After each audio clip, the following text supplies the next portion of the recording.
Toshakhana reference में इश्तिहारी मुलजिम नवाज शरीफ की जायदादें जब्त करने का एहतसाब अदालत का फैसला इस्लामाबाद हाई कोर्ट में चैलेंज कर दिया गया। एहतसाब अदालत ने एतराज़ात पर मबनी दरखास्त मुस्तरद की थी।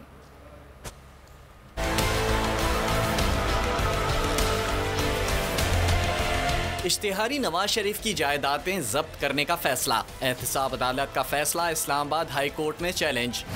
तोशाखाना रेफरेंस में जायदादों के 3 ओहदेदारों का अदालत से रुजू, दरख्वास्त में इस्तदा की गई। एहतसाब अदालत ने फैसला देते वक्त हक़ाइक़ को नज़रअंदाज किया है। अपर माल रोड लाहौर का घर रायवन की 105 एकड़ अराजी को जब्ती से रोका जाए।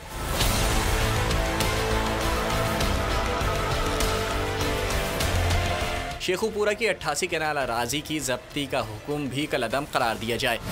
अदालत के फैसले से दरख्वास्त गुजारों को नाकाबिले तलाफी नुकसान का अंदेशा है। एहतसाब अदालत ने एतराज़ात पर मबनी दरख्वास्त मुस्तरद की थी। तोशाखाना रेफरेंस में एहतसाब अदालत ने ये अराजी बहक़ सरकार जब्त करने का हुक्म सुना रखा है।